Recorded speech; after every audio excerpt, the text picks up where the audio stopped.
සැනස් විහිදෙන ජීවිතේ.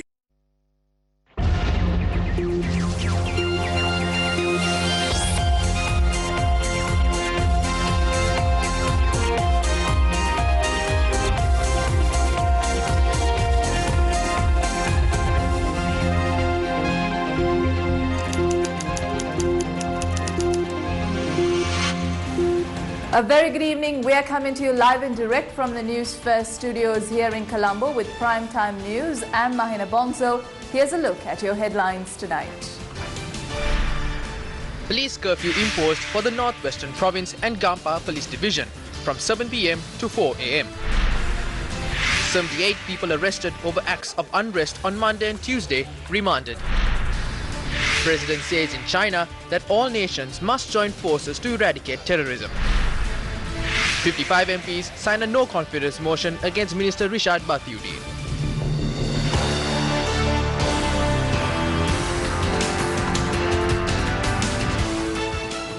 We begin with the views expressed by leader of the Janata Vimukti Peramuna, Anro Kumara Disanayaka, at a seminar in Colombo today.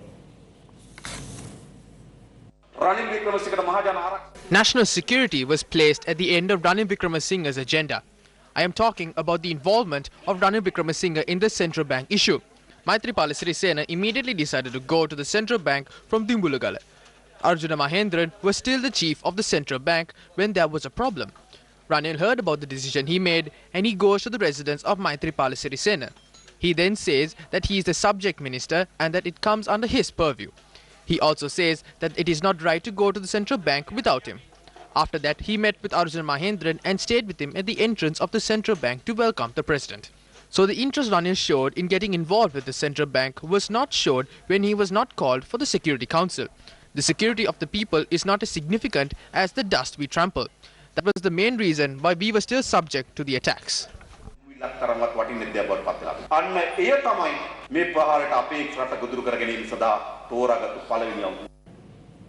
A Sri Lankan software engineer suspected by authorities of having provided technical and logistical support to the April 21st suicide bombers was monitored by Indian intelligence agencies 3 years ago. According to Reuters, the arrest of Adil Amiz, a 24-year-old, was confirmed by police media spokesperson SP Ruwan Gunasekara. Adil was taken into custody on April 25th, 4 days after the attacks.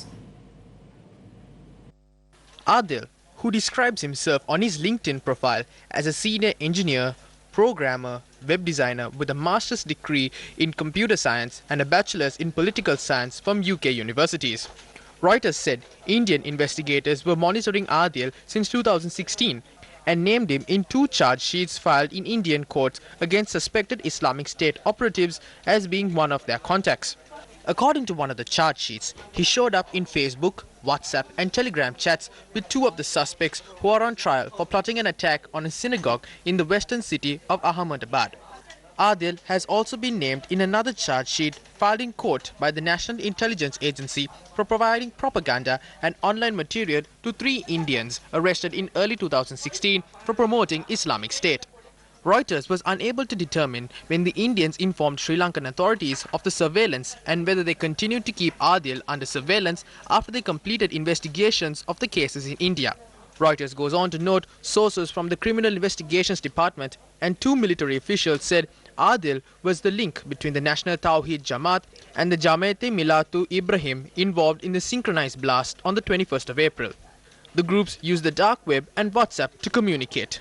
However, investigators did not know yet whether Adil was simply a facilitator for the bombs or if he was one of the ringleaders involved in planning and executing the attacks. About a week before the bombing, Adil met Jamil, Zahran, Inraf Ibrahim and Ilham Ibrahim. A CID source said that Adil, Zahran and the Ibrahim brothers had leased land in Wanathavillu, a town in the north, and set up a training camp. When the police raided Adil's home 4 days after the bombing, all his computer files were found to have been deleted. Reuters, quoting a military source, to claim Adil played an important role in setting up communication for the attackers, helping organize meetings and training camps.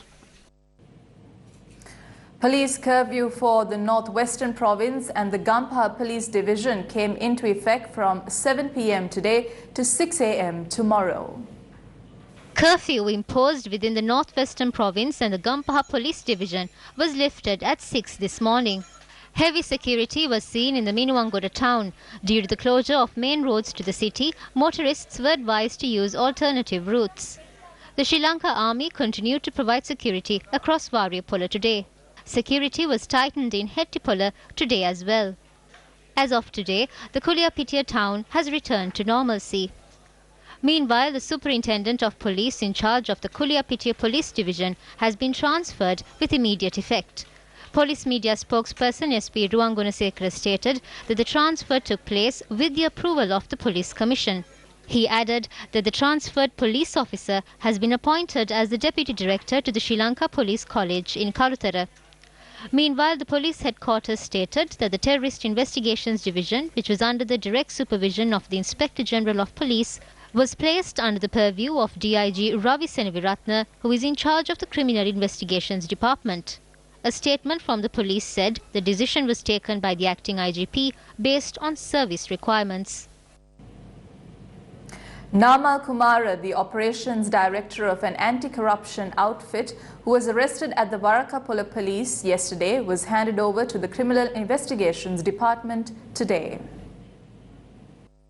In addition, Amit Veerasinghe from the Mahasun Balakaya and Suresh Priyasad alias Dan Priyasad from the Navasinghale National Organisation were arrested yesterday over acts of unrest and unruly behaviour. Amit Jeevan Veerasinghe was produced before Colombo Additional Magistrate Salani Pereira for releasing false information on the internet, and he was remanded until the 28th of May. The Colombo South Corruption Investigation Unit informed courts that the suspect had released information to the internet that would harm reconciliation between the different religions. Detectives added that after the 21st of April, he had summoned 7 to 8 people to his residence for meetings, and investigations are underway to determine whether those meetings were the root for the incidents of unrest in Minuwangoda, Variapola and Kuliapitia areas. Investigations are being conducted against Amit Veerasinghe based on a complaint lodged by Parakrama Bandara, a resident of Rajagiriya. Dan Priyasad, who was also arrested by the Colombo Crimes Division for unruly behaviour causing disharmony among communities, was released on 2 surety bails of 500,000 rupees each. He was ordered to appear before the Colombo Crimes Division every Sunday morning. Meanwhile, 9 other suspects who were produced before the Narammala Tourist Court were further remanded until the 24th of next month.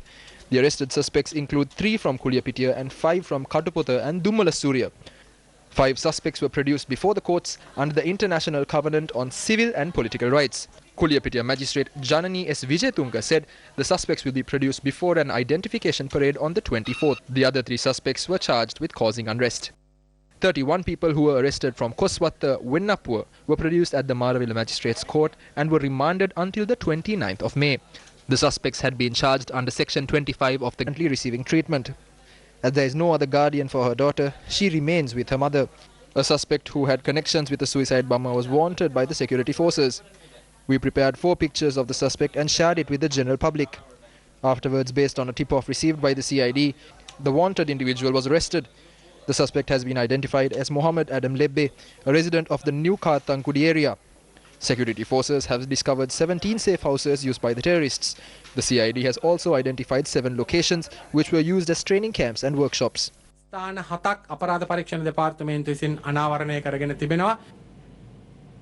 Meanwhile, the acting Minister of Defence, Ruwan Wijewardene, engaged in a tour in Minuwangoda today. Minister Ruwan Wijewardene, along with several ministers and MPs, toured the Minuwangoda town and looked into the security situation in the area. Meanwhile, the Speaker, Karu Jayasuriya, and State Minister Ruwan Wijewardene called on chief prelates in Kandy today. The group visited the Askari Mahaviharya this morning and called on the chief prelate of the Askari chapter of the Siam sect, Most Venerable Warakagoda Sri Gnanaratana Thero. Subsequently, they called on the chief prelate of the Malwadu chapter of the Siam sect, Most Venerable Tibbatuwave Sri Sumangala Thero, and explained the present situation in the country. යම් යම් මේ තීරණ මත මාධ්‍යවේදීන්ට තහංචි ඇති වෙලා තියෙනවා. ආරක්ෂක තත්ත්වය ගැන ඔබතුමාගේ අදහස පොඩි. විවිධාකාර At present, there are many rumors and false information being reported, particularly through social media.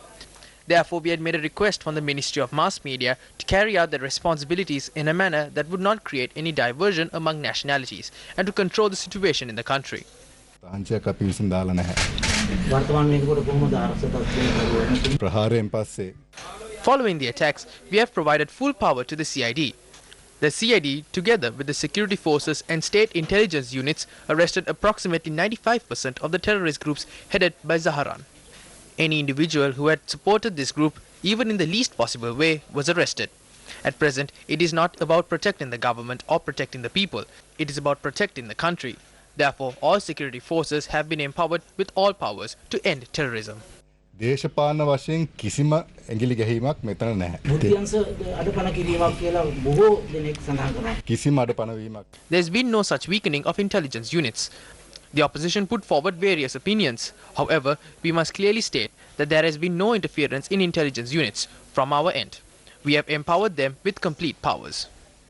Amit Weerasinghe ඩෑන් පීඑස් ඉසාත් නාමල් කුමාර වෙනිය අත්අනුව ගත්ත කුමන චෝදනාවකට කුමන පදනමක් යටතේද කියලා ජනතාව ප්‍රශ්න කරනවා. නෑ පසුගිය දවසේ The police is conducting investigation to determine whether they had any involvement in the recent tense situations. The IGP will further explain this matter to the general public in the near future. හිතන්නේ මේ රටේ ජනතාවට පැහැදිලිව ඒක ප්‍රකාශයක් කරා ඒ ගැන. ඒ වගේම තම කර්මාන්ත ශාලාවේ සේවකයන් 9 දෙනෙක් අපමණ නිදහස් කිරීම සම්බන්ධ ජනතාව චෝදනා කරනවා ආරක්ෂක. ඔව් ඒ ගැනත් ඇත්තම අපි I spoke to the Defence Ministry and IGP in this regard. I asked them whether there was any political interference. They clearly stated that there was no political interference. Investigations are still underway. However, if there are any further issues, those released will be arrested once again. එතන ප්‍රශ්නයක් ඇති වෙලා තියෙනවා නම් අනිවාර්යයෙන්ම ඒ කට්ටිය ආපහු අත්අඩංගුවට ගන්න. Minister of Transport and Civil Aviation Arjuna Ranatunga convened a media briefing today. මේ ජාතිවාදය හරහා දේශපාලනය කරන There is a group of lackadaisical individuals who are involved in politics and trying to destroy this country. The LTTE was defeated. Unfortunately, these political parties are attempting to create another situation in this country. Through these, they are trying to gain power. They will do anything to get there, even murder. I believe that it's time we put an end to it. The terrorists who were involved in these attacks will be punished accordingly. But I strongly state that if this system is to be carried out, then everyone else who was involved in these attacks should be punished regardless of their position or status. We have to unite as one nation. Forget whatever happened in the past. In order to rise up as one nation, we should join hands together. I also ask all political leaders to work towards getting over this situation and not carry out political agendas at a time like this. Afterwards, we can do politics and let the people decide who they want to represent them. මේ රටේ මහ ජනතාව කාවද තෝරගන්න ඕනේ කියලා තෝරගනි. Now, a group of Buddhist monks from several organizations arrived at the police headquarters today. A group of Sinhalese children were arrested. Police media spokesperson said that they can be sent to jail for 10 years and that bail won't be granted. But bail was granted to the 9 employees of the copper factory. We have come here and lodged many complaints. We have lodged complaints in the bribery commission as well. There have been no investigations. At least a statement has not been recorded. එතකොට සංවිධානාත්මක අපරාධයකේ දාලා තිනවා. අද වෙනකන් ඒවට පරීක්ෂණයක්වත් කරන්නේ නැහැ. කටුතරක අඩුව අත්අඩංගුවට ගන්නවා. ඒ මේ ICC PR පරතයකට අදාළ වෙන්නේ. Swords were taken into custody. The ICC PR Act is not relevant then. Men were arrested in a haste, but Abdul Razak, who presented evidence, was not arrested. ඉදිරිපත් කරපු අබ්දුල් රාසික් අත්අඩංගුවට ගන්න නැතව විජ්ජමාත් එකේ. මාර ප්‍රශ්නයක් මේක. මේක කුමන්ත්‍රණයක් කියන්නේ. This is a conspiracy. The JR got involved in 83 riots. Now it is the son-in-law. The son-in-law and the father-in-law will end this. We urge the Sinhalese youth to stop this immediately. We don't have to recreate wars in the country. This is done by the politicians. ආමයි බෑනයි තමයි මේ දෙක ඉවර කරන්නේ. ඉතින් ඒක අපිට හොඳට තේරෙනවා. සිංහල කොල්ලන්ට අපි කියනවා වහාම මේ වැඩේ නතර කරපළ. මේ යුද්ධ අලුතෙන් හදන්න ඕනේ නැහැ. මේවා කරන්නේ දේශපාලනඥයෝ. ඉතින් අපේ මොට්ටියෝ මේ දේශපාලනඥයන්ගේ ගුඬ වලට අහු වෙනවා. These are all well planned. They like it when they can impose emergency regulations and curfew and rule the country because then they will not have to face any issues. ඉතින් ඒක තමයි ඉතින් ඒ සේරම කරන්නේ සැලසුම් සහ Member of the opposition, parliamentarian Shehan Semisingha, expressed the following views regarding the no-confidence motion against Minister Rishad Badiuddin. 55 MPs have signed this up to now. The opposition leader advised this to be handed over by next morning. We do not need the signatures of all MPs to hand this over. What is important is to debate this and to vote on it. The opposition leader will vote in favour of the no confidence motion. They will discuss and reach a decision by tomorrow. They said they will inform us about it tomorrow as well. The no confidence motion had been a topic of discussion when a group of SLFP parliamentarians met with opposition leader Mahinda Rajapaksa. The SLFP said that they will talk to the president and express their views regarding this. But the treasurer of the SLFP signed it. MP Dilan Pereira signed this. In another 2 or 3 months, a senior minister of the government will step out and state that the government is not good and that he cannot work with the government. He will say that the leaders do not have a backbone. He is preparing to create another force.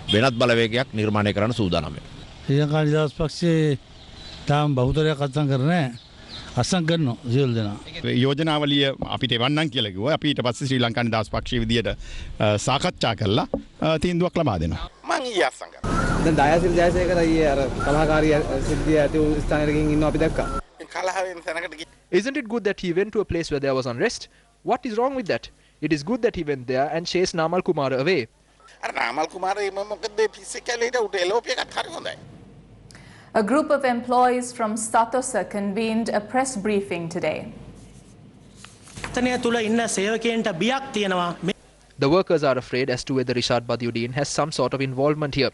If there is, please begin investigations into it.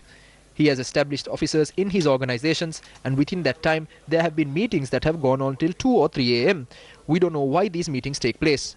අපි දන්නේ මේ රැස්වීම පවත්වන්නේ කුමන කාරණයක් අරඹයාද කියලා. නම්වල මහලා දීලා තිනවා මේකේ කිසිම ගිවිසුමක් සහ කිසිම දෙයක් නැතුව තම හිතුමතේට තමයි මේක දීලා තියෙන්නේ.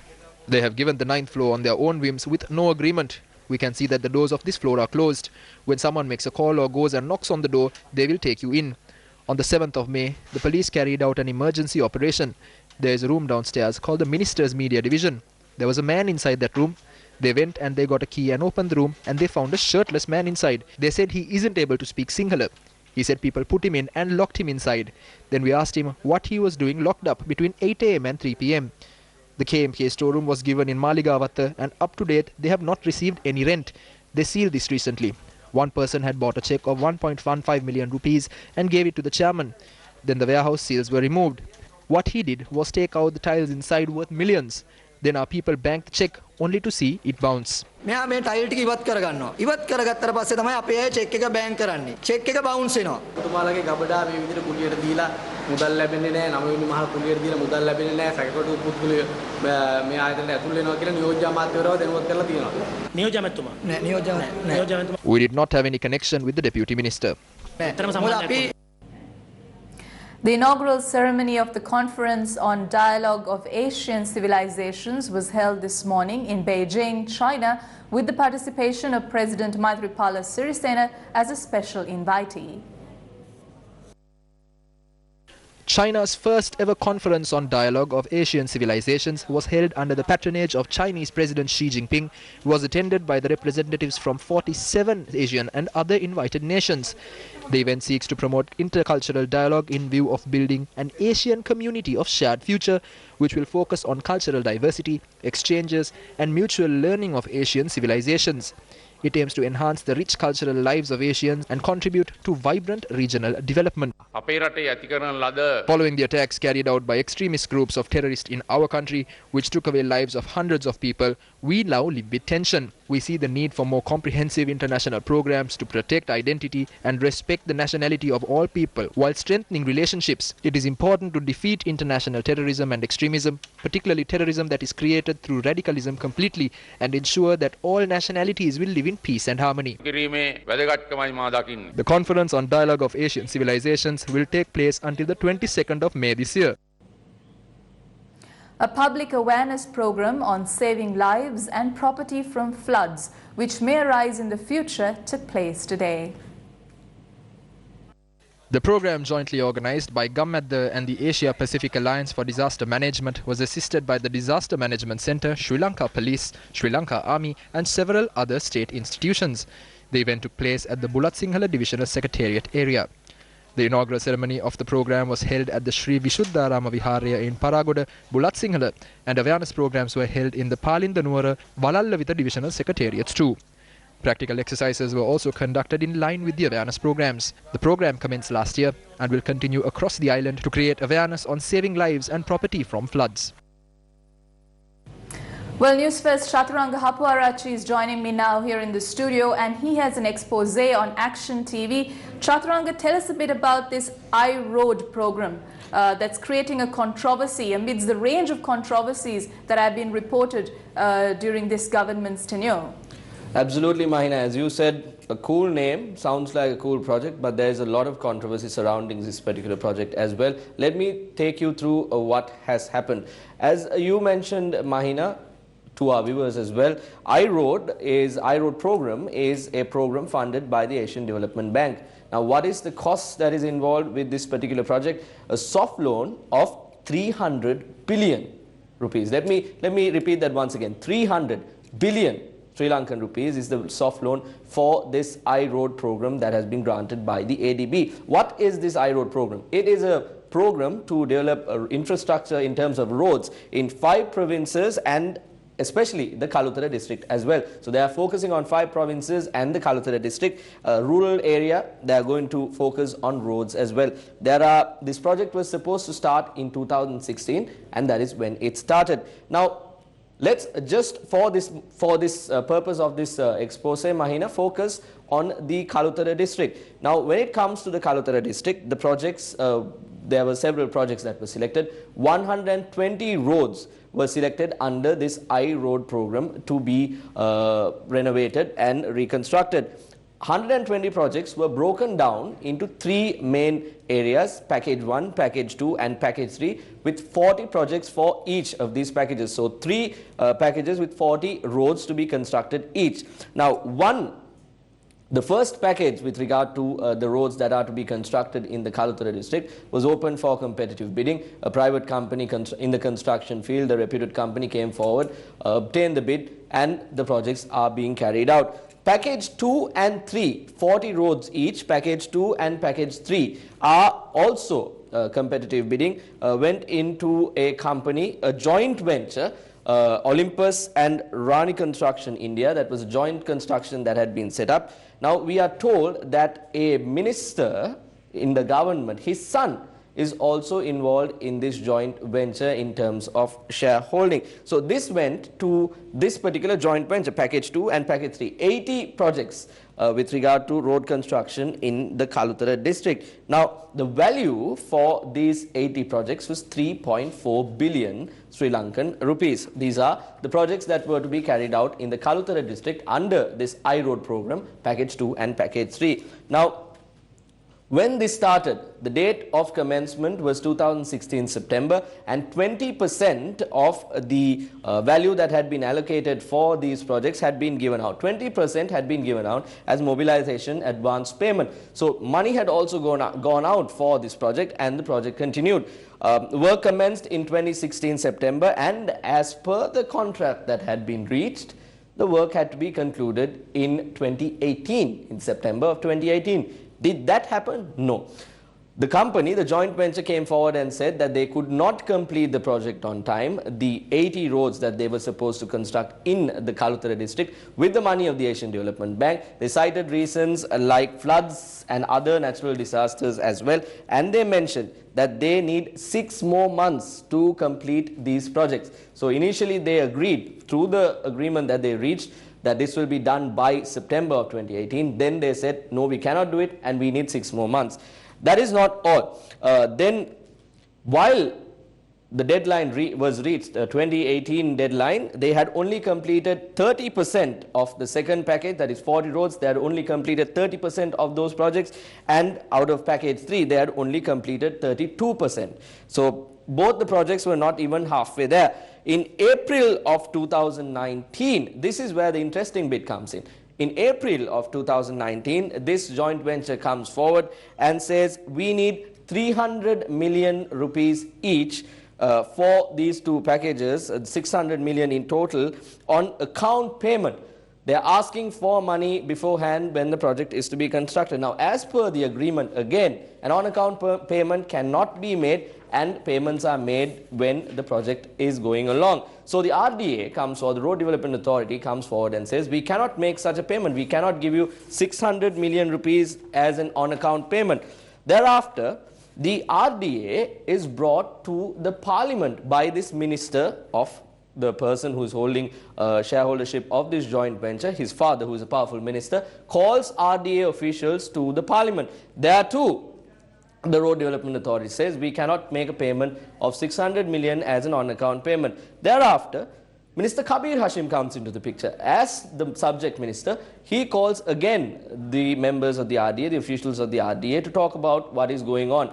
There too, again, this powerful minister which I just mentioned to you, he too is present at these meetings. Thereafter, when these payments are continuously asked from this particular joint venture, what does the minister, subject minister do? Subject Minister Kabir Hashim decides to appoint a committee, a 5-member committee, to look into these matters. Now, if a company, if a private company comes forward, promises certain things and cannot deliver, and if they're again asking for more money as an on-account payment, which is in violation of the agreement that was reached, should a committee be appointed? What should directly be done is, as the RDA officials have done, to say no. But committee has been appointed, and we are looking into the progress of that as well. We now receive reports that the powerful minister which I just spoke to you about has been in contact with the members of the committee as well. However, we will look into that as well, and we will report it to the general public. Now, interestingly, while all of this is happening, Mahina, the story comes to a close there, but there is one more particular point. I told you at the outset that the project's duration was supposed to be for 2 years, September of 2016 to September of 2018, 2 years. And then they asked for 6 more months, citing various reasons like floods, etc. Now, this particular joint venture, which has asked for 600 million as an on-account payment as well, says they need 5 years to complete the said projects. That is 40 roads in the Kalutara district under the I-Road program funded by the Asian Development Bank. And we at News First will keep a close watch on what is happening with this money as well, money that has come into the country, money that has been brought in for the development of our country. We will not let people's money be robbed in this manner. We promise to keep the general public informed. Maina, it's back to you. Thank you, Chaturanga. Now, meanwhile, speaking on the Davasa program on our sister channel Sirsa TV today, senior journalist Jayashree Ranga made the following remarks. After attacks were launched in 2001 by bin Laden, they made arrests in Afghanistan. Then there were questions as to how these arrests were made, because the UN declares that if international terrorists attacked a country, that particular country can arrest them in that particular foreign country, or Afghanistan can make the arrests. The United Nations makes a reform, and according to that, if there are international terrorists in Sri Lanka, America or India, or especially the Sri Lankan government can arrest them. So if they arrive in Sri Lanka from Syria or wherever, this can be implemented, especially when we have signed with the United Nations. This should be definitely implemented, and based on that, we can make the arrests. The Commercial High Court of Colombo today issued an interim order suspending the appointments of the Managing Director and others who were appointed to Litrogas yesterday. This order comes after former Managing Director of Litrogas, Muditha Piris, filed a motion in court, and the matter will be taken up on the 28th of May. In more local news, Minister Sajid Premadasa presented air tickets to the members of the national netball team to participate in a practice tournament in Botswana. The national netball team will leave for Botswana to participate in the practice tournament prior to the International Netball Championship 2019. The minister provided funds worth 3.5 million rupees for the funding of air tickets. It is time for our sportswomen who won over Asia with their talents to win over the world. One point that I continue to stress upon is that politics should completely be erased from all sports and related sections. Politics and political bias must be erased from the sports industry, which will in turn cleanse the local sports industry. We must erase all politics from the sports industry and focus on professional talents.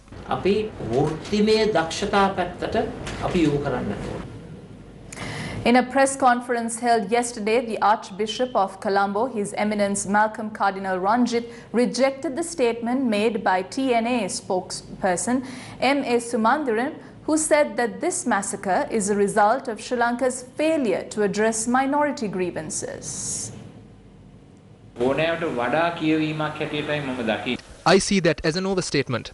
I don't say that there is no problem, but it would be better if people view the minority with an open mind. But the strings of attacks cannot be connected to this, because I see this as an attack carried out by international terror organizations with the help of misguided youth, rather than a retaliation against the ill treatment of the Muslim minority population. People can interpret this situation in any way that suits their agenda. I do not disagree that there is a problem. There are problems that affect the minorities. These problems need to be discussed and solved, but now is not the time. This is not the time to misinterpret the situation to suit one's own agenda and forget the most important matter at hand.